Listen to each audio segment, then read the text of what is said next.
Hello, this is Mark Wildman of Wildman Athletica, and today we are going to talk about heavy-light distinction in our Nerd Math series of videos. In training, doesn't matter if it's kettlebell training, heavy club training, mace training, we tend to have heavy-light days. This is a way to cycle the intensity of our training. Other types of training have things like this. If you watch our Nerd Math videos with JP, you'll see with barbell, there are days at 75%, days at 80%, days at 90%.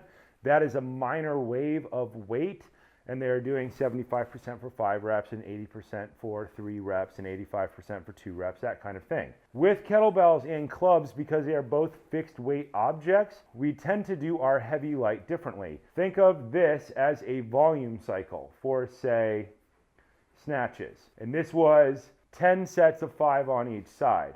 Then this would be 12 sets of 5 on each side. This would be 14 sets of 5 on each side. That would be with a 16K. Pick one weight and start running your program. We want this to get ahead of our heavy day. The reason for that is we don't want them to end at the same time. We want the volume of this one to get up above the volume of this one. When you think about this mathematically, take your weight of your kettlebell or your club, multiply it by your volume. That number, the work capacity for that day, should be higher than the work capacity on your heavy day. This depends on which weights you use. If you're using a 32K over here and a 16K over here, assume that you're doing more than twice as much volume on the light day than you are on the heavy day. The goal is for the light day to have more work capacity in volume than the heavy day. The heavy day is a heavy weight with a lower work capacity. So this has to start ahead of time. This is not always 3. This is just for illustrative purposes. It could be 5 workouts ahead. It could be 10 workouts ahead. It depends on how you're setting up your math. But the distinction is more than twice as much on the light than on the heavy. Monday, Thursday, Monday, Thursday, Monday, Thursday, Monday, Thursday.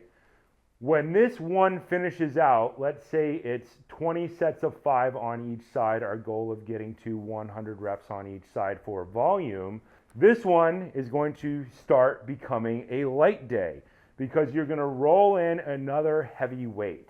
Heavyweight C. We're calling this one A, this one B, this one C. When we roll in this heavy day, it follows the same rules. This light should now be more than twice as much work capacity as this heavy day. You're going to have to write this down to figure this out. You're not just going to understand this. You need to actually start writing this stuff down. That's why you keep workout notes, so you can figure out where you're at each time. And then this becomes heavy, this becomes light, this becomes heavy, this becomes light, this becomes heavy. When this new light one, which was once a heavy one, hits its goal, whether it's a volume cycle or something, then you could start in a new heavy day. So the point of this is it goes back and forth forever between light and heavy. What once was a lightweight may disappear. Most people, if they have contraindicators or injured, men can start with a 12 or a 14K.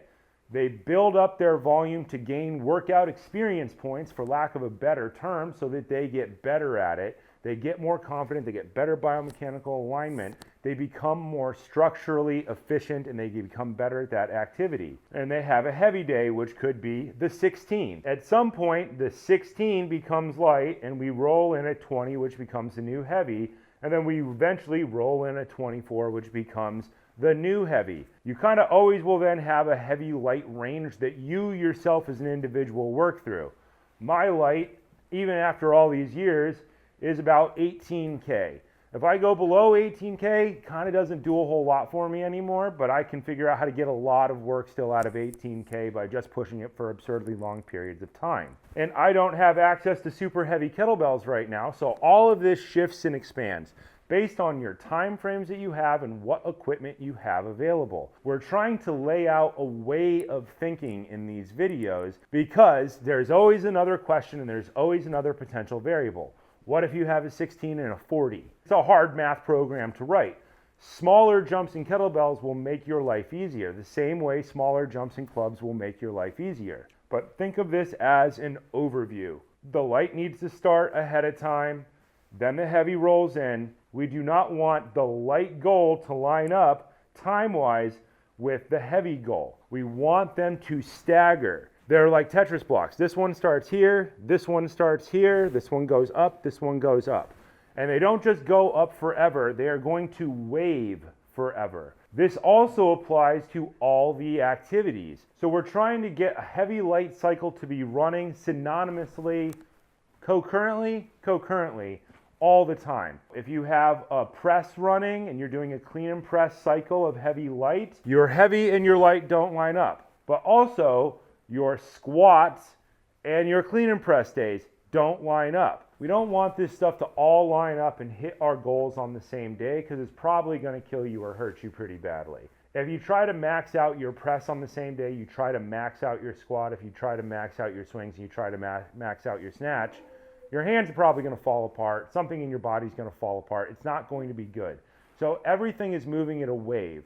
This is for long-term training in between bouts of competition. This kind of whole thing can change very specifically for competition because you have a final date that you are looking for. And once again, you don't want all this stuff to max out on your competition. You want to max out to prepare for it, and then you want to go into some type of steady state in order to conserve energy so you can focus on the actual sport. Unless the sport is kettlebell lifting or club bell lifting, which not many people are doing. We're always kind of treating this as accessory work to something in some way. So think about that. We're going to continue to make videos on this topic, and we're going to get a little bit more mathy involved in it, but just think about this as an overview for now.